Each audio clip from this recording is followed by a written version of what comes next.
तो पिछले चैप्टर में हमारे एम्परर सू का टेस्ट लेने के चक्कर में पानी में गिर जाते हैं और यहाँ तक कि सू की वजह से उनके सर पर एक आलू भी उग जाता है। तो इस चैप्टर के स्टार्ट में ये जिंग परेशान होते हुए मन ही मन कहता है, मुझे अचानक डर क्यों लग रहा है। फिर तो वो पैलेस के अंदर भागते हुए कहता है, मुझे एक बार एम्परर से जरूर मिलना चाहिए। उसके पीछे ग्रैंड ट्यूटर भी आते हुए कहते हैं, देखो ये जिंग, तुम पैलेस पर हमला नहीं कर सकते। और इन दोनों को रोकते हुए सर्वेंट कहता है, अरे रुक जाइए, एम्परर ने आप दोनों को नहीं बुलाया। इधर एम्परर के मुंह से पानी और मछली निकल रही होती है। असल में एम्परर बेहोश होने के बावजूद भी उस पेड़ पर लटक गए थे और सू ने उन्हें बचा लिया। सू एम्परर को होश में लाने की कोशिश कर रही होती है और मन ही मन सोच रही होती है कि फिल्मों में तो ऐसा ही होता है। इतने सब के बाद भी जब वो एम्परर के फेस पर कोई रिएक्शन नहीं देखती है तो घबरा जाती है कि कहीं एम्परर मर तो नहीं गया या फिर मुझे माउथ टू माउथ ब्रीथिंग देनी होगी। असल में तो एम्परर होश में आ गए होते हैं, लेकिन फिर भी वो अपना ड्रामा कंटिन्यू रखते हैं। सू के अंदर की डेमोनिक सू कह रही होती है कि सू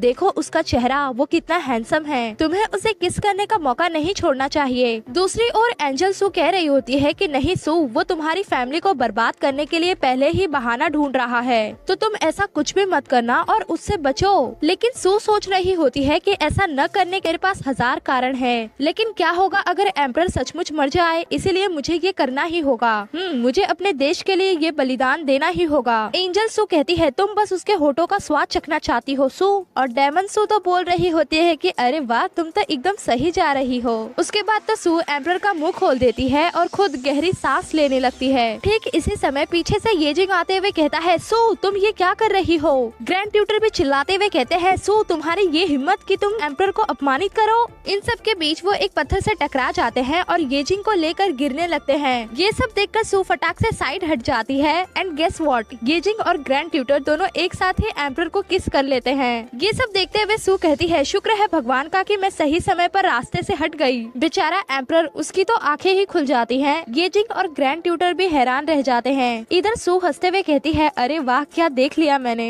एम्परर खांसते हुए उठकर बैठ जाते हैं और ग्रैंड ट्यूटर उन्हें संभालते हुए कहते हैं, एम्परर क्या आप ठीक हैं? आपके बचाव में देर से पहुंचने के लिए मुझे माफ कर दीजिए, मैंने पाप किया है। दूसरी ओर ये जिंग तो अपना मुंह पोंछ रहा होता है कि अरे ये क्या हो गया। एम्परर कहते हैं, नानबिंग शांत हो जाओ, ये कोई बड़ी बात नहीं है। तभी एक सर्वेंट बाकी के सर्वेंट्स पर चिल्लाते हुए कहता है, तुम सब इधर उधर क्यों खड़े हो, जाओ अदरक का सूप और कंबल लेकर आओ, क्या होगा अगर एम्परर को ठंड लग जाए तो। सू छींकते हुए मन ही मन सोच रही होती है कि एम्परर ने मेरे खिलाफ साजिश रची थी, इसीलिए तो पहले यहाँ पर कोई भी सर्वेंट नहीं था। शुक्र है भगवान का कि एम्परर ठीक है, वरना उसकी मौत का दोषी मुझे ही ठहराया जाता। तभी ये जिंग अपना कोट सू को उड़ा देता है और कहता है, तुम्हें तो ठंड लग गई। दूसरी ओर ग्रैंड ट्यूटर नानबिंग बार बार एम्परर को पूछ रहे होते हैं कि क्या आपको ठंड लग रही है, क्या आपको भूख लगी है। ये सब देखते हुए सू मन ही मन कहती है, एम्परर तो ये जिंग का कट्टर दुश्मन है और ये जिंग को देखकर तो ऐसा लग भी रहा है कि वो अभी दौड़कर जाएगा और उसे मार डालेगा। लेकिन ये जिंग, मेरे फादर ने अभी अभी तुम्हारा नाम क्लियर किया है, अगर ऐसे में तुमने कुछ भी किया तो मेरी फैमिली भी खत्म हो जाएगी। ये सब सोचकर सू ये जिंग को करीब खींचते हुए धीरे से कहती है, तुम्हें बदला लेने के लिए फ्यूचर में बहुत अच्छे मौके मिलेंगे, इसीलिए जल्दबाजी में कुछ भी मत करना। ये सुनकर ये जिंग शर्माते हुए मन ही मन कहता है, इसने ये कैसे जान लिया कि मैं क्या महसूस कर रहा हूँ। सचमुच सू मेरे बारे में सोचती है और वो बस मेरे सामने कोल्ड होने का नाटक करना पसंद करती है। फिर तो ये जिंग कहता है, सू तुम चिंता मत करो, मैं काम ठीक से करूँगा। उसके बाद तो वो एम्परर को भी रिस्पेक्ट दिखाता है। एम्परर उसका हाथ पकड़ते हुए कहते हैं, कमांडर ये जिंग। साथ ही उनके दिमाग में चल रहा होता है कि मैंने प्रिंसेस मुदान से छुटकारा पा लिया, लेकिन ये जिंग कोई बेवकूफ नहीं है।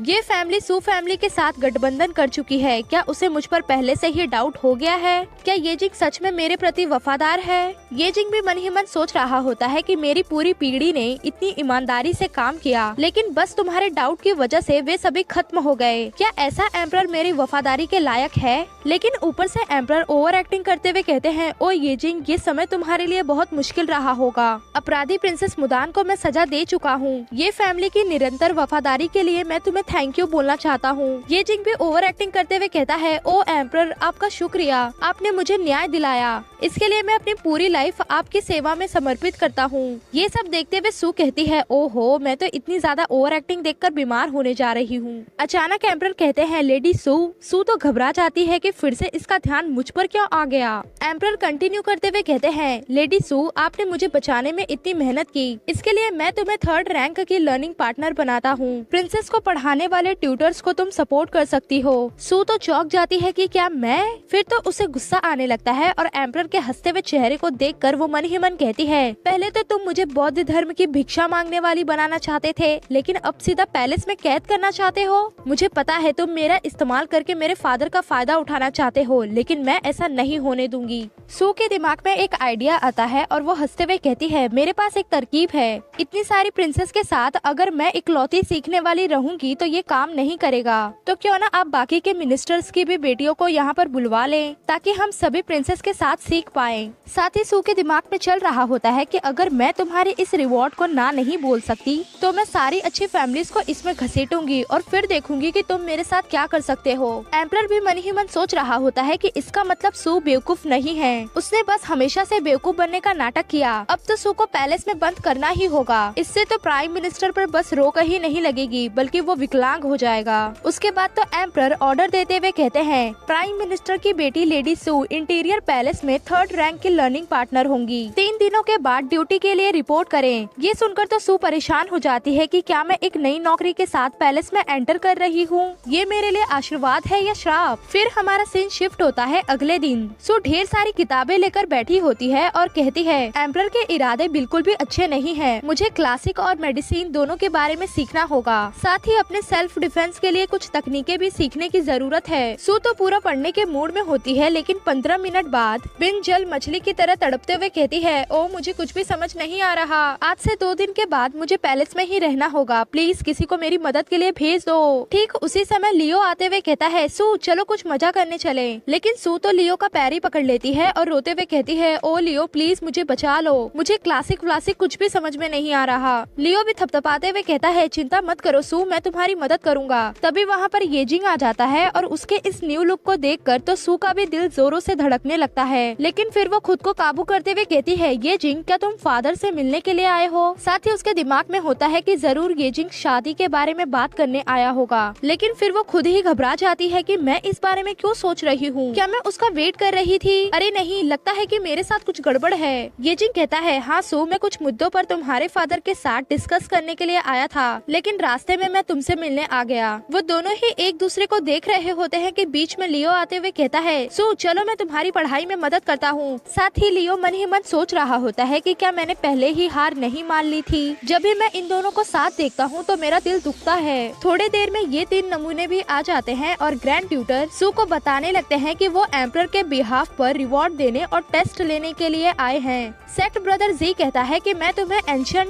ग्रंथों को समझने में मदद करने के लिए यहाँ पर आया हूँ। लेकिन वे ये देखकर शॉक हो जाते हैं कि सू पहले ही येजिंग और लियो के साथ पढ़ाई कर रही है। साथ ही ग्रैंड ट्यूटर मन ही मन सोचने लगते हैं कि मैंने शादी को रोकने के लिए ही डॉक्टर बाइकविंग से सिफारिश की कि वो सू को अपना डिसाइपल बना ले। लेकिन ये होने के बाद भी ये इन दोनों भाइयों के इतने करीब क्यों है? कहीं वो सगाई सच्ची तो नहीं? तो इसी सीन के साथ हमारा ये चैप्टर यहीं पर कंप्लीट होता है। वैसे तो सगाई नकली ही थी, लेकिन येजिंग उसे असलियत बनाना चाहता है। मुझे तो ये देखना है कि सू के पैलेस में जाने के बाद की जर्नी कैसी होगी, क्योंकि पहली मुलाकात में ही उसने एम्परर का ये हाल किया, तो आगे वो क्या क्या करेगी। आप लोगों को ये चैप्टर कैसा लगा कमेंट में बताइए, लाइक कीजिए, शेयर कीजिए और प्लीज सब्सक्राइब कर लीजिए। तो अब हम मिलेंगे ऐसे ही किसी और वीडियो में, तब तक के लिए बाय बाय।